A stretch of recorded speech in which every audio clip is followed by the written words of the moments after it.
Good evening, good evening, good evening. I Good hope evening, all sir. of you are fine and are all set to present. Please keep the time limit 5 minutes, 5 to 6 minutes, because the last class we didn't have as many. If necessary, we will extend a little bit today.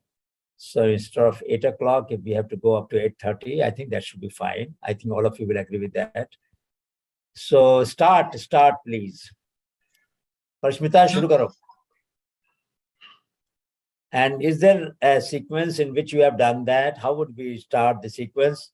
So just on chat, you put down who is next, and then next, and then next.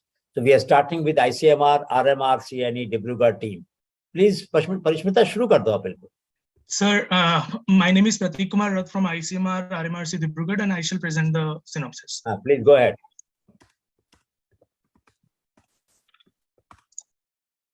And just Sir, keep the sequence on the chat in mind and then follow that. You will regulate it yourself. Shuru karo bhai. So may I get the screen sharing option?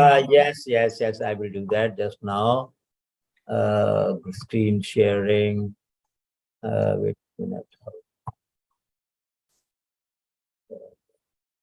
Screen sharing का button किधर है बच्चे? Anamika? Screen sharing. Why am I not getting?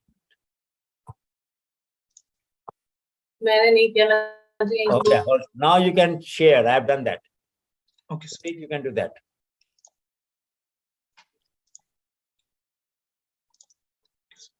Sir, is it visible now? Yes, it is. Okay, sir. So we at ICMR RMRC NE comprise of a group, the only group from ICMR RMRC Northeast, Dibrugarh. The group comprises of Pratik, me, Pratik, and Pratibha Singh. We can read it on the. We can read on the slide. Okay, so the topic. So the topic we have finalized for our societal program synopsis is traditional knowledge, attitude, and practices towards communicable diseases with special reference to rabies. Study from the rural community in Assam, India. Sir, I would like to bring to your notice that recently in 2 years, there has been 3 deaths in a nearby village called Babeje in Assam. And what led us to study is that rabies is a vaccine preventable disease, yet still it leads to death. So the question we need to answer in this study is that what do people generally do following an animal bite, and what are the traditional knowledge that are known to the community for countering the communicable disease, and why there is a reluctance in the population towards the vaccination programs. And the solution we predict for this unmet needs are: we should identify the risk factors, those are contributing to communicable disease in the study area, and also suggest measures to reduce the exposure towards the same.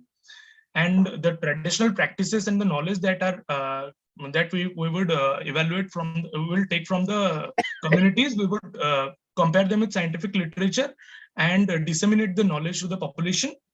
And some kind of awareness program will be attempted, which would be beneficial for the villagers. The novelty in this study would be a database creation, where we would include all those traditional knowledge and our scientific validation into it.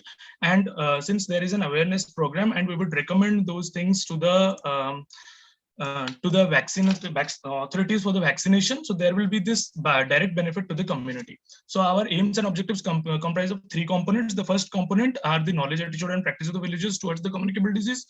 The second is assessing the traditional knowledge and keeping them in a separate database. And the third is we will create awareness, and we'll assess the risk of how the disease propagates and what is the severity of the disease in the area.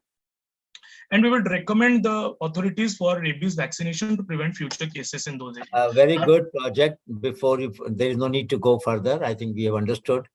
Now, my suggestion is twofold. One, Yes. that you know that sometimes people believe that if the dog which has bitten has not gone crazy or is behaving normally, then the chances of rabies are low. You have heard that, isn't it? Okay, sir. Yes. Now, many beliefs of this kind which prevent people from taking sufficiently careful action, whether or not they should get vaccination done, those who are bitten by the dog, but also the dogs themselves can Yes, be sir. vaccinated so that they don't cause rabies. Now, Yes, sir. both these situations need to be tracked And when you look at different beliefs and different things, then you find some of them are completely unscientific, some of them are scientific, some of them are semi-scientific.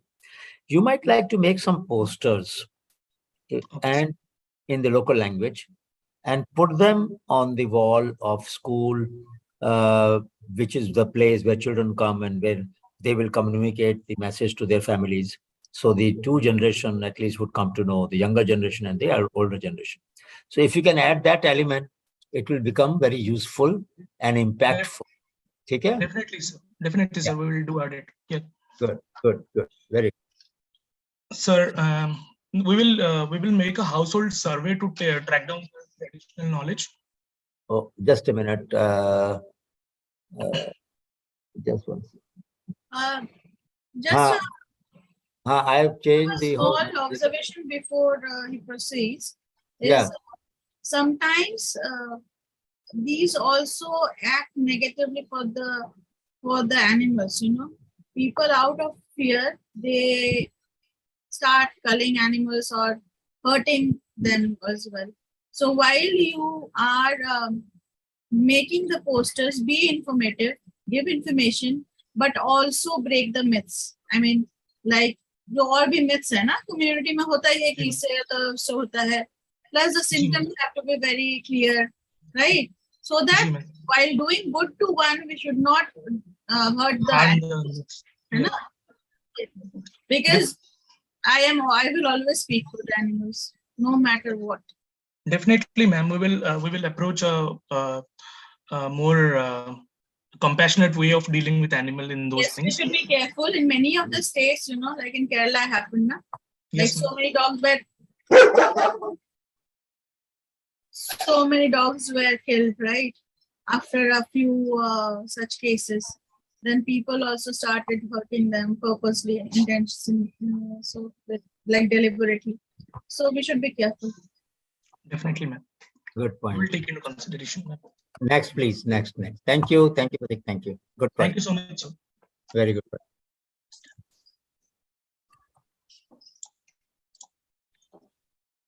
So we would like to present next.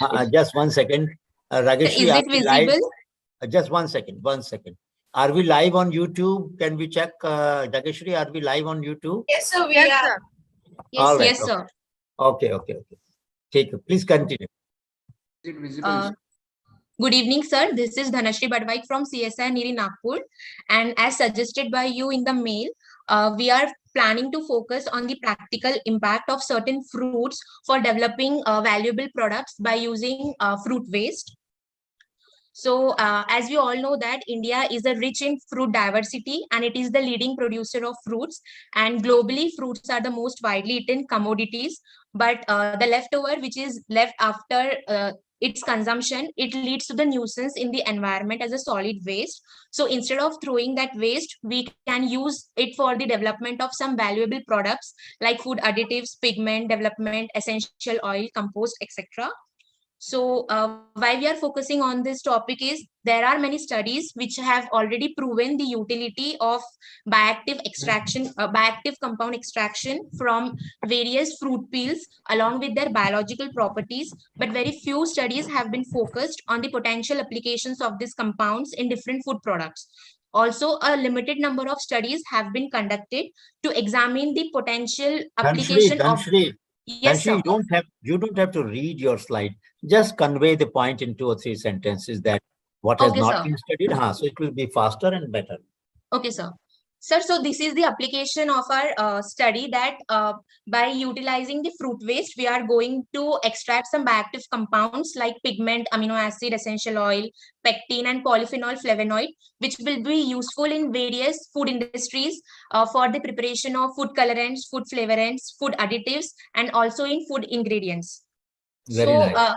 So objective of our study will be a collection of the potential fruits from different subcontinents of India. Like we'll be focusing on pomelo, which is majorly found in Bangalore rural districts, rambutan, which is majorly found in South, Buddha's hand, which is found in Northeast India, and passion fruit. Then we'll be extracting the bioactive molecule from these fruits and we'll be producing some valuable products on laboratory basis. One suggestion to you. See, Yes, sir. First of all, I'm sure Anamika and I both appreciate very much that you're trying to collect samples from different parts of the country and not just your neighborhood. That's Yes, very sir. much appreciated. Now, Thank you, sir. we would like to add some samples from Jammu Kashmir, Sikkim, and Nagaland. Will that be all right? Yes, sir. Yes, sir. So Sure, sir. send a mail to me or Anamika about your address and phone number. So we will ask our team in all the three places to send you some less explored fruits, Okay, sir. some wild fruits, for example, from there is Okay, sir. a wild raspberry in Kashmir. So we Okay, will sir. send you those Definitely, fruits. sir. And which form do you need? You need pulp or you need their peel? So we want peels majorly. We'll be focusing on And peels. should they be dried? Yes, sir. Yes. Because Okay. ultimately we have to use the dried part only All for right. our. And does it make a difference whether they're dried in sun or shade? No, they can be dried in oven also, hot Yes, oven sir. also. We can dry We can dry it in oven तो होना sunlight. मुश्किल होता है. Community के पास oven होना मुश्किल होता है. They will either put it over the fire. Sunlight. Okay. Yes, yes, ma'am. Sunlight होता है, दूसरा fire होता है. Yes, ma'am. Yes, ma'am.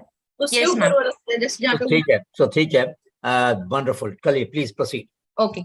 So basically we'll be using this fruit waste peels, we'll be drying and we'll be grinding it.